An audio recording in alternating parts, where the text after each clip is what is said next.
Well, thanks to everyone for being here this evening. I think we really have an interesting discussion ahead of us. I'm going to start out with Dr. Hans Breiter and ask Hans, could you start us off with a little bit of a discussion of how you got into this interest in gambling and some of your new research on the neuroscience behind gambling and gambling addiction? I started as a scientist at Mass General Hospital. I still actually do have a lab there and commute between Northwestern and Mass General. At Mass General, Steve Hyman had instructed me to start kind of getting at a fundamental issue at the core of psychiatry, which is reward aversion. It's kind of a fundamental issue behind why we approach and avoid things, underlying basically all of our decision making. But we know very little about it. And so he pushed me down that path, and especially along a path of combining mathematical psychology with neuroimaging. So we started doing neuroimaging, and the first thing that we confronted was that people had found the reward system in very simple animals such as rodents approximately 50, 60 years ago. Olds and Milner had found that they could actually get a rodent to key press and self-administer electricity to themselves quite a bit, and if you got the right frequency, you could actually get the animal to ignore food and sleep and all types of things, which kind of sounds familiar to certain things like drugs. That people who get into drugs will often ignore these other types of natural rewards. Well, the animals, they found that the system that they were looking at was a system that involved dopamine, another part of the brain called the nucleus accumbens, and we hadn't seen this in human neuroimaging, and so Steve Hyman said, let's go after it.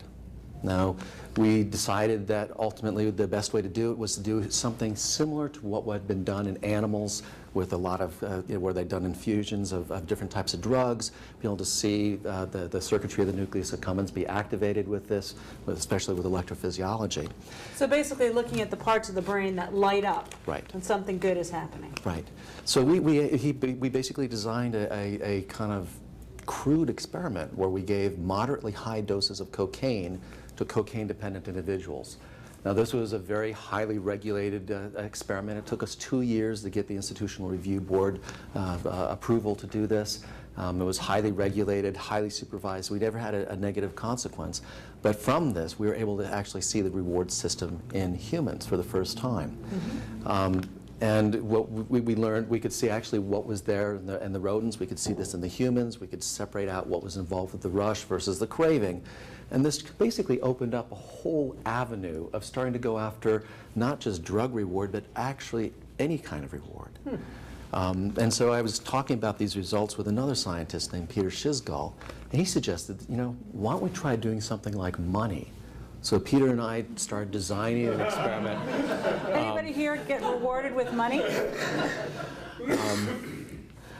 And exactly. I mean, and so Peter and I tried to design it, and as we're designing this study, he said, we really don't understand money very well. And I agreed with him. He said, I want to bring in one of my friends who really, I think, understands money quite well. And I asked him, who's that? And he said, this guy named Danny Kahneman. And I said, who's that? I've got to acknowledge, I didn't know who the guy was. And I thought he was basically an attention researcher. I'd read his book on attention, but that just goes to show how limited and shallow was my knowledge base at that time. I was introduced to the gentleman. We started working together. You're going to have to illuminate us a little bit here about Danny Kahneman. Well, Danny, he and Amos Tversky back in the late 70s put together an idea called prospect theory. And it basically is a way of talking about irrational decision making. It is a way of talking about kind of what are your anticipation expectancies and also your evaluations, how you combine them together, and how it basically leads to a value function that's not a straight line. And most people have basically this type of non-straight value function. And it was a very fundamental idea. A lot of economists resisted it, but ultimately through the 90s it started getting very accepted, and people were talking about him being a prospect for the Nobel Prize all the way back in the mid-1990s.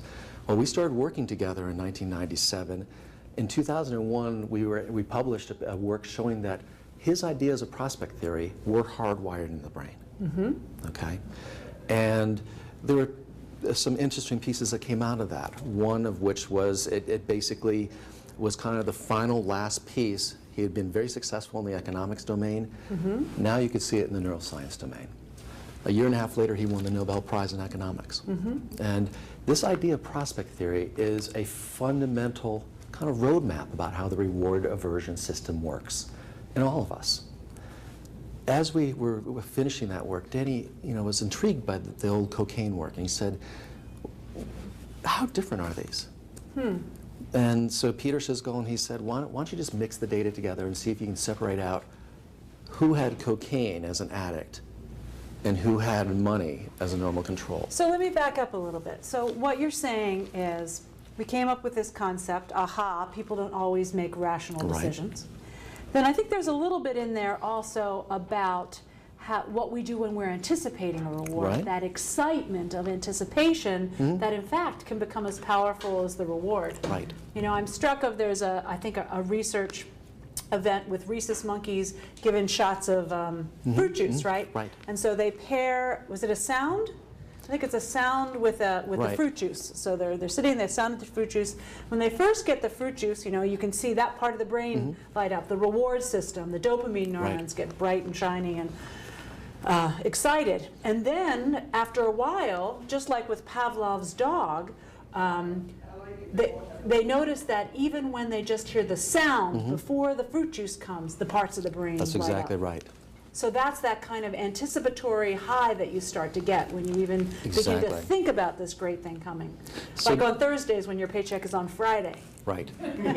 Or you're finishing the day and it's the end of Friday. You're anticipating a weekend. Danny asked explicitly about that. We had seen the nucleus accumbens turn on during the anticipation of a win, and also when you receive the win. And we had seen also the nucleus accumbens. And these were again with sort of gambling games. These was a game of chance and normal controls like all of us in this room. Okay? I can't speak for myself, but I can speak for you guys, I hope.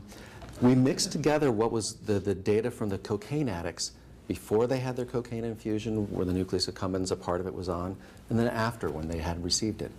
And it was almost an exact replica between the activation of the cocaine addicts anticipating getting a cocaine infusion and the healthy controls anticipating a win.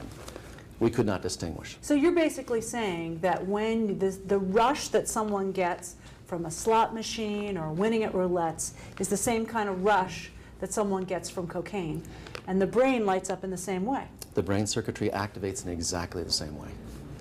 And this was a very interesting aha moment, because we had also a number of other projects that were going forward looking at beauty stimuli, using even painful stimuli. And we were seeing the same circuitry activate to all of these, like it was a generalized system. Maybe different subsets of cells within this region. But it was very striking that when you talked about the anticipation of a game, all right, with a healthy control and the anticipation of an infusion of cocaine, I could not distinguish these systems between the two people. So our brains are hardwired to really respond to these rewards in a very powerful way. Exactly. I want to turn to Paul for a minute, Paul, because let's talk about a little bit about, here's this natural setup in the brain, for the continuation of the species, we need to get rewarded by sex, by all sorts of positive things, food, other appetites that are healthy. But we think of drugs of addiction, for instance, like cocaine, as something when that reward system is out of sync or just hijacked in a certain way. That we're pursuing rewards way beyond the risk involved and the cost involved. How has modern technology been used by the gambling industry to sort of manipulate this system? Well, I mean, the casinos, the biggest part of their revenue generators are the slot machines. And slot machines these days are totally different from the slot machines that people imagine with a one-armed bandit and 3 cherries popping up. It's a digital machine, a high-tech machine with multiple opportunities to place bets, multiple stimulations that are there to get people. You hear about people who are gambling on a slot machine. They get into a zone, and they're locked in and sort of are focused on gambling and the machine all the time, and that's their focus. And the whole ultimate goal is to keep you there, to play as long as possible, and to get as much money as possible out of you. So I think with this show, with Dr. Breiter's research and how it connects to gambling, it raises to me, strong public policy questions about the government's role in promoting and legalizing casino gambling and what that means as a government and the policymakers and elected officials who are sworn, your sworn duty is to protect people, and you're legalizing a business that is creating addicts, gambling addicts. So what does that mean for a society or a state? Those are big questions. But just to go a little bit more to the technology, I mean, as people who study addiction, I mean, there are lots of ways to manipulate people's reward system to generate certain behaviors, right? Like reinforcement schedules. I mean, isn't that kind of thing programmed into the technology now so that when you're just about to leave, you get pulled back in and to sort of maximize the revenues that are drawn out of someone's pockets? We call it within, this what's called operant conditioning, part of this behaviorist perspective of how do we shape behavior by reinforcing previous behaviors. It's called shaping, and they are very good at figuring out how much to have somebody dangle out there before there's a little bit of a reward that they get. And what type of schedules you need to induce in somebody before you get them coming back multiple times. Right. So it's a little different than just playing bingo. No, exactly, it is. Well, and even when you play even when you're playing the slot machines, the part of the reward system is it'll pop up and say that it'll give stimulation or bells or whistles or even light up that says that you won. Well, you may have won on you placed a $10 bet, but you won $1 back. So in your mind, you feel like you won, but you lost $9. Right. So you feel like you're winning the whole time, but they're giving you a couple dollars back, and they're trying to keep you playing. The other thing that casinos do is, they give everybody a card, and you use the card you plug it into the machine, and they can track when you come, how long you play, how much money you spend, and they know, how often you're there, and they know everything about you. And they can send people vouchers to come back in. So, a lot of people play, folks on fixed incomes who play. You get your Social Security check at the first of the month. By the third week of the month, when you're tapped out, they'll send you a $20 voucher and say, come on back into the casino. And you come in with your $20, which goes fast, and then you keep on playing. And part of the terminology that other researchers have come up with when they're designing machines, the goal is to play to extinction is what the terminology that the casino operators come up with. So, I mean, that's the goal, is to play as long as you can until you're tapped out.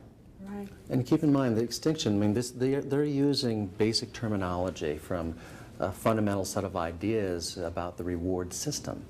You talked a bit about this whole issue of you can having a stimulus, a neutral stimulus, be paired with something that's rewarding and taking on the rewarding aspects of that initial stimulus. So, I mean, Pavlov first saw this in classical conditioning.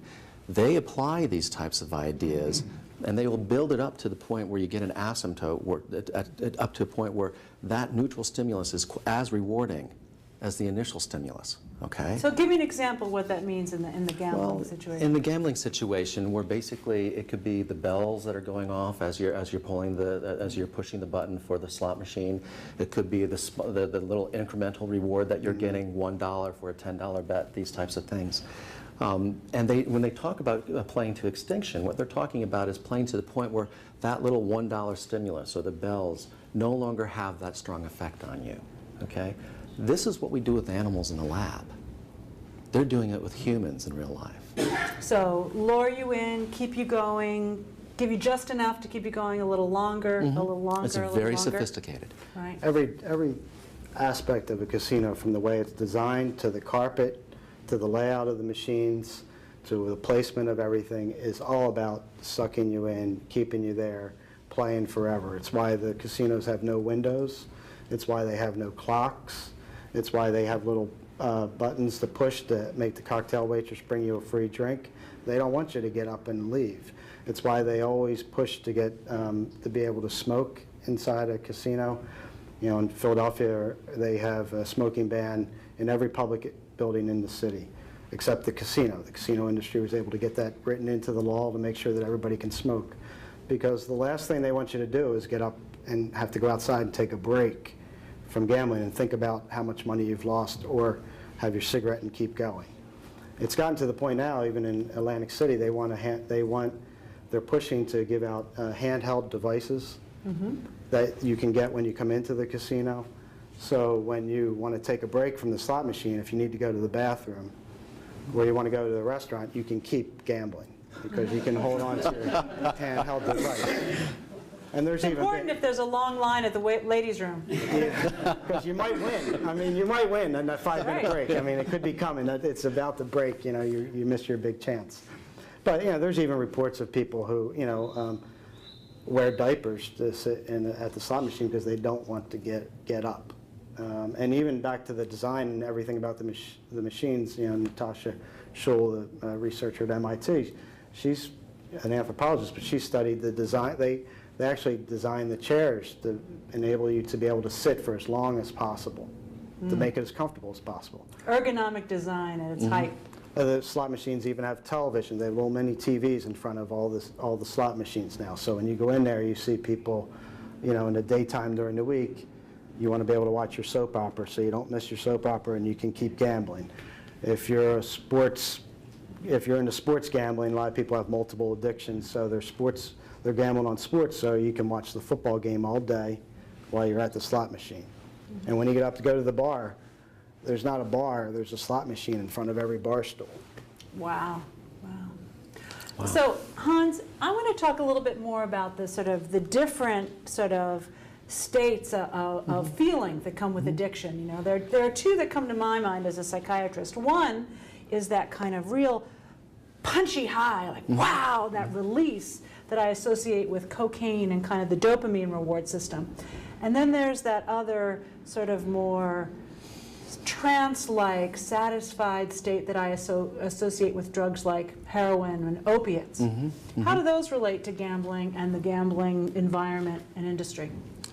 Well, you're hitting on something that has been looked at by psychologists like Robinson and Berridge. They talk about this distinction between liking and wanting. And initially that distinction came about as they were thinking about the differences between opiates and stimulant drugs. How the opiates basically led to a sense of satisfaction, of well-being, of, in a sense, liking the environment, liking where you were. And that's a bit different than what happens in the context of a stimulant, where you actually have an increase in motivation to do things. A lot of times people who are on cocaine, after the initial rush, will talk about, they get into these intense conversations, or they'll clean their room or do all their dishes or something like that. And that's also a time when they're, very prone for hypersexuality and other things of this sort. And they don't have a lot of self-regulation at that time. And at the same time, they're very motivated in a monofocused way. Those are quite distinct. This whole issue of kind of feeling satisfied, sitting in one spot, versus feeling very motivated to do something. And these types of drugs are quite distinct. And at the same time, more sophisticated drug users have started to combine them. So they talk about this in the context of like a speedball. Right. Is there a gambling speedball? I mean, I'm struck by this idea that for some people, slot machines, of which I'm not as familiar with, particularly these new credit card-like ones, that you get into sort of a hypnotic trance that can go, people can spend hours and hours, 12 hours at the slots. You can. At the same time, each time things are spinning, there's a little bit of a thrill. And what's amazing is that they can have you chase after that. People talk about this, for instance, with cocaine, the first hit of the night is the best one. Often the first time you go to the slots is also the best one. And as with cocaine, where they'll chase that high after multiple hits, you keep going after that thing in the slot machine. And it's a very similar type of pattern. It's unmistakable. I mean, we see this with animals with regard to almost any type of reward you can administer. And when you walk into a gambling casino and watch what they're doing, it is like watching with a whole set of experiments going on. Amazing. But instead of rats, these are humans. Right. Very tragic. Now, in the 1960s, there's very little gambling in this country. I think there were no casinos. When did Las Vegas? Las Vegas first, and then Atlantic City. And then Atlantic City by the 60s. 70s. And now it's ubiquitous. 42 states? There's every state but two have some form of gambling. Some form of whether it's gambling. lottery or anything else. But between Indian casinos and all the other commercial casinos, and it's sped up more so within the last, I'd say, 20 years, and even in the last few years since the economic meltdown. A number of states are all now just Right, all the like states are New pressed York for are cash. rushing to get into casino gambling. Pennsylvania has sort of set the model and has become the playbook that a lot of other states are following because they've made so much money and they've drawn customers away from Atlantic City, and other states are seeing that this is a new way to raise revenue. It's a tough climate out there because the general public doesn't want to raise taxes. Lawmakers are having a tough time raising taxes and balancing budgets. This looks like easy money. So Gambling is a quick fix for governors and legislators. They're as addicted as the gamblers, and there's no one more addicted than some of the states these days. And I think that's what you're seeing playing out, and you're seeing that happen now in New York and other states. And they sell it as a way to generate revenue and create jobs. And as David said in the introduction, I mean, the frustrating part is there is really no hard analysis as to what the costs are to those benefits. Right. Sure, you generate tax revenue, and sure, you create jobs, although the quality of those jobs could be debated. They're not high quality jobs. But there's huge costs that come with all that. Sure. And there's research, Earl Grinnell's, the economist at Baylor, has done a lot of really strong research on this that shows that for every $1 a casino brings in, it creates $3 in social costs. Wow. So it's a net loser if you really figure it out. But the states, just like corporations and everybody else, they want to live quarter to quarter. They need short-term fixes, and Sure. and the public is also desperate. And they're looking. People are in tough times. Incomes are not going up. Jobs are lost, and the slot machines, their customer base are unsophisticated people for the most part. People living on the edge, working class people, and they're struggling and they're trying to hit a home run. So everybody's looking to hit a grand slam, Right. to get themselves out of the problem that they're in, from the states to the individuals. Right, Yeah, right. it's intriguing when you talk also about the design of these casinos, how they set it up so it's very difficult to get so you can see how traditional forms of self-regulation might actually step in. Whenever you have these short-term, repetitive types of rewards, we need them for entrepreneurship, and we need them for all types of things. It's a bit of a slippery slope. Natural reward follows the same type of pathway. What allows us not to go down that slippery slope is self-regulation. Things having to do with, for instance, being able to see the long-term negative consequences of things, or being able to say no, or being able to look about your plans and what you might use savings for, things of this sort. But you talk about the design of the casino where you can't see the daylight, where basically there's no clock on the wall, where they set it up so that you can actually have continuous stimulation all the time, even if you're going to the bathroom. Instead of taking a cigarette break, you continue to gamble. That gives very little room for traditional forms of self-regulation to come into play. Yep. And the other problem is now, as each state gets into gambling, in the old days, as you touched on, it was Las Vegas or Atlantic City. So people would have to travel. The people who went to Las Vegas were going on a convention or for business or a trip. So you were there for a couple of days, you went with your money, and you came home. Now, if the casino is right around the corner, it is now the convenience, what I call convenience casinos. That's what all these states are doing. They're not, they tout them as tourist destinations, but there's no one packing up the family and heading to Chester, Pennsylvania for a weekend getaway, right? I mean, these are hardcore gamblers, and each of these states have gotten into a business that it's all about. Your customer base are addicts. I mean, a large percentage of the people in these casinos are problem gamblers. Without the problem gambler at a casino in Chester, Pennsylvania, there is no casino. There is no business for those guys. Do you have a sense of what percentage that is? I mean, Yeah, what percentage Yeah, of there's actually there's different research that has been done, and it varies. But some of it has been anywhere from 30% to 60% Wow. of the revenue off of slot machines comes from problem gamblers. So your customer base is a problem gambling. Right. So what I've heard said is, though, even though very few percentage of the population, probably less than 5% of the population, are problem gamblers, of people who gamble, a very large, and of people who gamble repetitively, a huge number, you know, again, in the high 30s to 60% have problems with gambling. Yeah. If you get hooked, you're really hooked. That's the big ruse that the lawmakers and the casino owners say. Oh, it's a small problem, it's a small percentage, 2 to 5%, the number hasn't gone up. We'll set money aside to treat it, it's a manageable problem. Well, it's 2 to 3% of the 300 million people in the country, but 300 million people aren't going to the casino every night. It is what you said, it's a small percentage of repeat customers. And these casinos, the Chester Casino that I cited, they have stood up and said in open conferences, their average customer comes 4 to 5 times a week. Wow. I don't go to any store 4 to 5 times a week. I mean, so that's their average customers coming 4 to 5 times a week. When I was reporting the issue, I talked to people who sometimes went 3 times a day to the casino. Guys wake up in the middle of the night and can't sleep and go to the casino.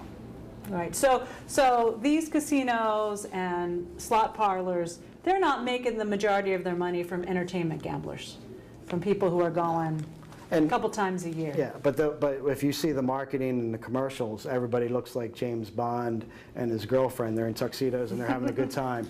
You go into the casino and you walk through it in the middle of the day, it's a depressing sight. I mean, it looks like the Port Authority bus terminal station. A lot of sad people. And you know, you talk about the reward system.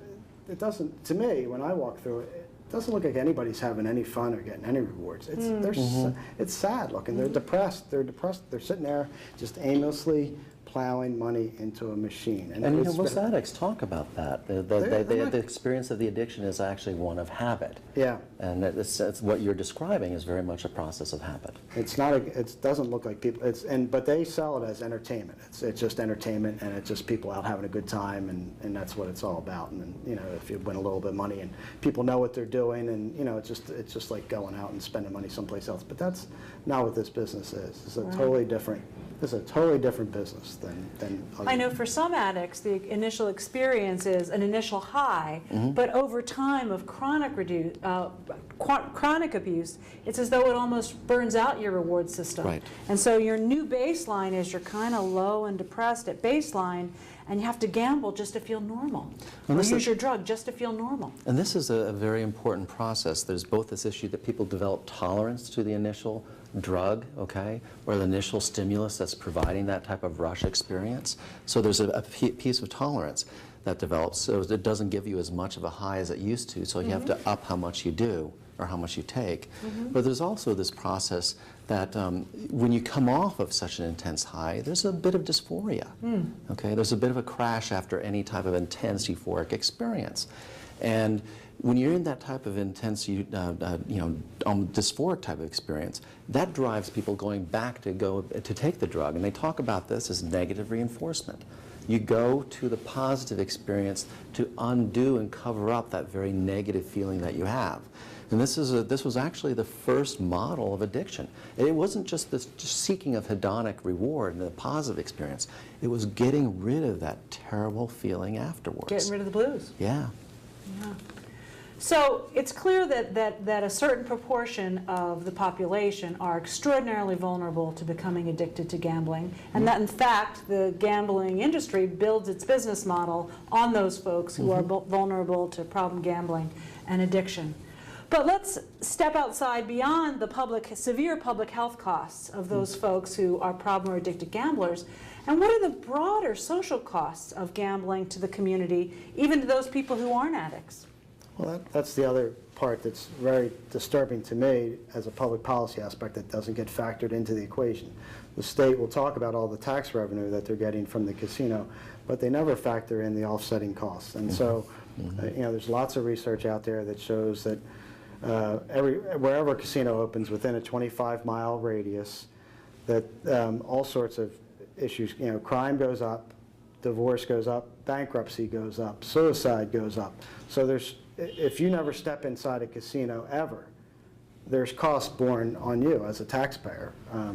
In Florida, when they were talking about legalizing casinos there, which they didn't do, there was a study that showed that over 10 years, there was going to be increased prison costs from the casinos that would cost the state $10 billion just in the prison costs over 10 years. So back to Grinnell's research that shows the $3, for every dollar you bring in, there's $3 in social costs. So Right. those, and it's a, part of the problem is it's unlike a drug addict or an alcoholic, you don't see the misery. You don't see it when somebody's hooked on gambling. They don't look like a junkie, right? So it's sort of hard to see. It's a little bit of a hidden disease. It's dispersed and far away, you know, and it's an issue that a lot of families don't talk about and keep quiet and manage. And not everybody is a flat-out degenerate. I mean, some people are just gambling and still functioning. So, but you're spending your money in the casino all the time. So as opposed to kind of saving it and thinking about the long-term possibilities out of savings and in reinvestment, they're going after short-term repetitive types of rewards, which in the end also alter your ability to have self-regulation about other things. What we see in addiction with drugs is that it isn't just that there's people are chasing this reward and that they're trying to cover up the dysphoria piece. There's also an alteration in the brain, very significant alteration in the brain. We see pieces of parts of the brain called the dorsolateral prefrontal cortex. It's up here on the right and the left sides. But on the right side, we see it affected in every single psychiatric illness, including the pathological gambling. Basically, there's a thinning that goes on. And this system that's heavily involved in executive function, planning, thinking about your future, this system is altered. So you're saying that when you become an addict, whether it's an addict to cocaine, alcohol, gambling, that it sort of wears away, like eats a moth hole in parts of your brain that regulate judgment and planning and self-control. There's an adaptation. We don't even know yet whether this is, in some people, something that has been there beforehand and led to their process, or is something that happened as they started this particular behavior. Now, there's some interesting work by a scientist named Nikos Makris where he showed that some of these cortical thinning responses in alcoholics actually started to return to normal the longer they were off alcohol. Oh, well, that's good news. So the brain is quite adaptive. It changes very radically and much more than we had initially ever thought. So if one does become addictive, whether those abnormalities in the brain are what make you more likely to be addicted or else are perpetuated by the addiction itself, there is hope, we think, in some cases, when folks become abstinent from whatever their substance or stimulus is, that it can sort of repair that part of the brain somewhat. That's the hope, and you know, you sometimes wonder about that when you take a look at the neuroimaging results about things like cocaine addiction. Some of those changes are just astronomical. I mean, there's cortical thinning of the dorsolateral prefrontal cortex. You see almost like mothball-like holes in the white matter, especially parts of the white matter that connect the back part of the brain, which is involved with all types of problem solving, with the front part of the brain that's very much involved with thinking about extending plans into the future. I mean, these types of white matter abnormalities are quite significant. Some people have talked about them as almost being like a stroke model. So, you know, in some types of cocaine addiction, we will see people actually have thinning of the dorsolateral prefrontal cortex. And right next to it, we'll see hyperactivation of a contiguous region of the brain taking over that process. I know that a lot of times with addiction, particularly when we do a lot of work with families, we think about addiction as sort of hijacking the reward center of the brain so that the things that people normally find satisfying, like being with your children, taking care of them, playing games with your friends, going out, socializing, eating, people stop doing those things and can't fulfill their responsibilities anymore because all that judgment and other rewards have been hijacked by this one totally controlling reward-seeking behavior. I mean, it's a fundamental process. I mean, it actually, you can almost talk about it in kind of economic terms. Markowitz was a wonderful economist in the past who talked about this idea of having a broad portfolio. Now, all of us have a broad range of things that give us some degree of pleasure. In the addict, there's an extreme narrowing of this portfolio of things that bring them pleasure. And as you talked about, playing with their kids no longer brings it. If they had a musical interest or something else, these things start to drop away, and it just gets focused on what it is that they need to do to obtain the drug and to take the drug.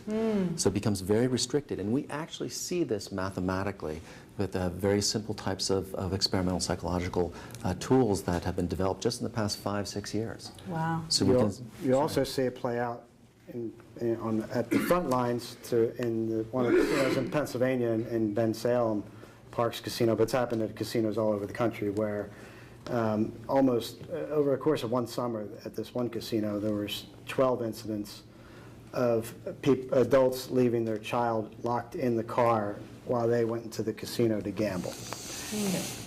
Any parent would, it tells you how addictive the pull is, that you have lost all sense of that fact that you would go into a casino to gamble and leave your kid locked in a car. Terrible. And there's been instances of children dying, being left in cars, and so it happens, and it happens over and over again. Terrible. And more so as you open up more and more of these convenience casinos when it's close to home, and when they arrest the people, they'll often say, "Well, I just had a voucher. I was just going to go in for 15 minutes to play." And then 6 hours passed because they've lost track of what's going on. Yeah. I want to just pause at this juncture before we open up to our other participants here to think about what does it mean that now, besides the terrible public health costs to individuals who are addicted and the larger social costs, but what does it mean that our budget-strapped states are now really becoming partners with the gambling industry and getting this public-private partnership going, and getting major parts of the revenues from the gambling industry. Sometimes the states are the majority stakeholders in the gambling industry in their states. Let's think about that for a minute. What are your thoughts? Well, gambling is insidious. I mean, we do it in many different ways. I mean, bingo, it's done by many different organizations out there, not just the governments. And so to some degree, this type of process is everywhere and quite diffuse. And it gets to this issue that there's a bit of a slippery slope, okay? We want people to be entrepreneurial, to take risks, to make investments, to in a sense, try different things. Some risk-taking is a natural and positive human and it's a very positive process, but there is a slippery slope, at which point you have to ask, what role does our government have thinking about regulation restriction? And every government does this. At some point, they lay down a regulation and restriction about how far down its citizens can go down that slippery slope. And we talk about that in terms of individuals separate from the government, in terms of self-regulation, okay? Self-control, internalizing these controls. But every society also, through their government, has a way of talking about self-regulation in the context of governmental restrictions, okay? In this context, you're talking about this very a powerful stimulus being regulated, being run by the government. Not even being regulated, but being promoted by the government. Promoted by the government to empty your pockets out. Right. Right. What are your thoughts, Paul? I see it as a microcosm for just about everything that's sort of gone wrong with the world today. Yeah. I mean, it's just the whole breakdown of sort of society, a dysfunctional government, a general public who's unengaged and uninformed and just trying to, get rich quick. And a government that, when I see a government that wants to promote, wants to legalize casinos, that's a government that is bankrupt of ideas. They are out of ideas on how to manage, and they have let down the people and the public if that's how they're going to try and fund their government, because it's shown to be such a regressive tax. It doesn't produce any economic spin-off. Right. There's no real value to it. And as a sworn public official, your sworn duty is to protect the public, not to make money off the backs of the people who can least afford it. So to me, it's a very disturbing sort of path that we're on. It's quietly happening in one state after another, and everybody, and as David talked about in the opening, the New York State Constitution explicitly prohibits gambling in Article 1 of their Constitution. There is a reason why the forefathers thought to put that in their Constitution. They understood the problems. And, you know, we're on a 30 or 40-year cycle that at some point people are going to wake up and say, man, what has happened? Everybody is just gambling all the time. I was eating lunch today, and two guys sitting next to me were talking about their business, and the one guy talked about how he's gambling on poker at night on the internet as a sideline to his way to, Wow. sort of subsidize his livelihood. Wow.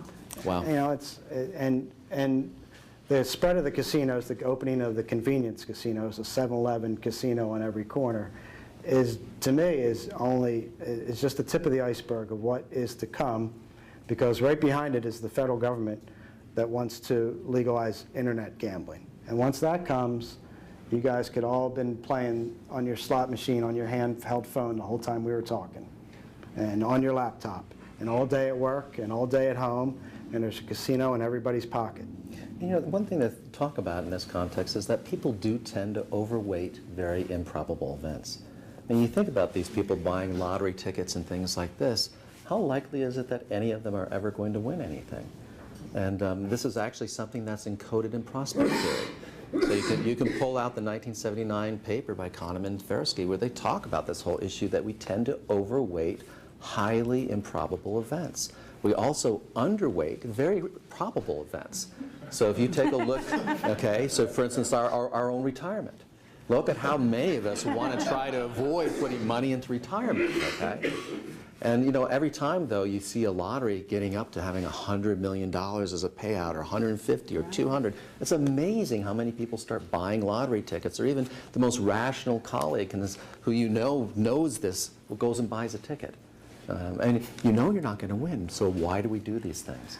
And there's this issue that there's a degree of expectancy that feels rewarding, as you brought out earlier on. Just that small amount feels good to people. We haven't even talked about the lottery, which is a whole other, you know, sideline of, you know, addiction that the government is a fully owned operator of.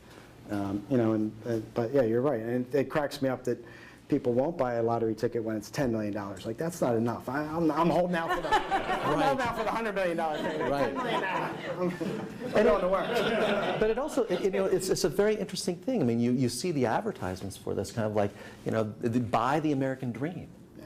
Like the American dream is buying a lottery ticket? And that's your I job. thought the American dream was that all of us kind of came from someplace else where it wasn't so good for us, right? We came here, we went past the Statue of Liberty, we came to this place because we knew that if we worked hard and we saved and we were diligent, that there was a possibility for us. If not for us, maybe for our children. And that's why states they always tie lottery money to some popular cause. It's going to go for senior citizens, or it's going to go for education. They're the two biggies. So everybody, actually, not only do you get the high buying the ticket, but it's, I'm investing in education. Right, right. Meanwhile, the statistics show that such a small percentage of the money actually goes to and doesn't really change education funding. The school systems aren't any better in states that have a lot of lottery, that have spend a lot of money on lotteries than in other states that don't have it. That's a whole other separate So you're basically addictive talking business. about a kind of a whole fabric of civic society being challenged right now. I think it's under attack. Not only challenged, it's under attack and being led by the government, who is a full partner and owner-operator in the casinos. And in Pennsylvania, this Pennsylvania government gets 55% of the revenue from the slot machines. So they're not even Wow. they're not even a 55%. minority partner. They're the majority partner of the casino. And these guys are just the front of the house, and the government is the back of the house taking the money. Well, let me just say that for a minute. In Pennsylvania, the government is getting 55% of the revenue From from the gambling casinos. And what we just said before is that studies vary, but 30 to 65% of the money of the revenue itself comes from people with problem gambling or gambling addictions. That's enormous. That's amazing. And, you know, they argue that they'll spend money on, you know, treatment and addiction, and they may set aside some money, but soon after the casinos get up and running, the little bit of money that they do set aside, right now in Pennsylvania, the governor's back there raiding that fund because he needs it for other things.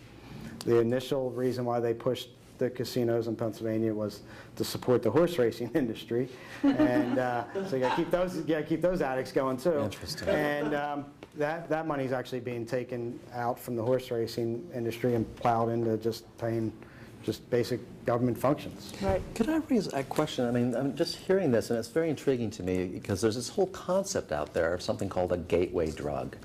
And people have talked about this in the context of nicotine and THC with regard to marijuana. Very interesting work by Eric Kandel and his wife very recently, where they looked at mice with regard to nicotine and cocaine. If they started the animals on cocaine, that animal was not facilitated with regard to then taking up nicotine. But if they started the animal on nicotine, it was facilitated with regard to then taking up cocaine. I mean, if that isn't strong evidence about this kind of gateway piece, I don't know what is. But you look at compounds like nicotine, it has one of the highest capture rates of any compound out there. So we have all this issue and discussion going on about gateway drugs, okay, such as marijuana and tobacco. How come we're not talking about gambling in this context? The industry and the government has done a masterful job of selling this as a harmless entertainment, and that mitigating the problem is small, and selling it as fun and entertainment, and the tax revenue and the job, they pitch it as, you know, easy money. Look at all the tax revenue and look at all the jobs, and you know, frankly, the media has not done a very good job of sort of digging into it. And the public's pretty unengaged by it. And a lot of people say, I don't go into a casino, so what do I care? If you want to go in there and waste your money, go waste your money. It's not hurting me. So, you know, a lot of the elites are smarter people. They don't gamble. And so the people, your this customers, popular music where people talk about gambling and things like that. people think it's freedom of choice. People should be allowed to gamble, and the government should be telling people not to gamble. But this is a different sort of business. When you see how sophisticated it is, and the fact that the government's behind it and promoting it, it's totally different from operating a business from running a movie theater or some other sort of form of entertainment. When you see how insidious it is, how addictive it is. I mean, you know, the government doesn't get into legalizing cocaine for reasons that we just discussed. Although they can make quite a profit, I'm sure. And so by using their rationale for gambling, you should be in the cocaine and prostitution business, because you're basically, you could make a lot of tax revenue off of it.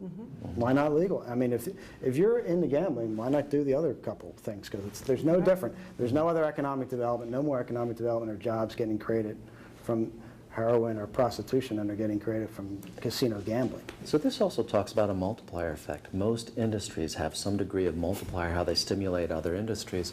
Is there any sense of how the gambling industry, how that plays on to other industries, and whether there's any multiplier effect? Yeah, I think it's a negative multiplier. It's regressive. It's not only is it regressive on the tax. If you put a casino, you open up a casino in Queens or someplace out in Albany, you're not going to create new spending. Right, so you have to take money from elsewhere. So when I'm going to the casino 4 to 5 times a week, I'm not going elsewhere. I'm not going to the movie theater. I'm not going to the mall. I'm not buying a new car. The most problem gamblers are not paying their child support or their heating bills or their other bills, and they're stealing money. So the money moves, you're just shifting money. You're not creating new spending. So it's not, in a sense, for money for the local economy. There's no new, and there's no spin-off from it, because the money gets sucked. It goes into the casino, and it goes back to companies like Genting, which are based in Malaysia. So you don't even have a New York-based company. Atlantic City, to me, is the perfect microcosm. And you have a 30-year study there of what happened in Atlantic City. It was built to legalize casinos to save Atlantic City. Well, go take a look at Atlantic City and tell me if it's been saved. The place is still a dump. There's 12 nice casinos there, but there's nothing but dollar stores and pawn shops and soup kitchens and a lot of poverty in that town. Meanwhile, every other beachfront resort along the Jersey Shore has seen property values skyrocket in the past 30 years. Atlantic City's actually been depressed. It's had a corrupting influence on its government. The last 4 or 5 mayors have gone to jail for corruption. The money does not, those casinos have made a lot of money. None of it's been spent back into the town. When Atlantic City legalized gambling, there were something like 600 restaurant and other entertainment establishments, and the number had dwindled down to less than 100, 25 Wow. years later. So it shows the impact, the negative economic impact of how other businesses suffer because everybody's in the casino spending. And the casinos, that's partly why they offer entertainment and free buffet and all that stuff. That undercuts the restaurant business. That undercuts the other entertainment business because those are loss leaders for the casino to get you to come in to gamble. That's why they give you free food or cheap food and cheap entertainment. And so the other folks that are in the entertainment business or the restaurant business or the bar business, they're suffering. Yeah. At this point, I think we'd like to open it up to, our other folks here in the audience with questions.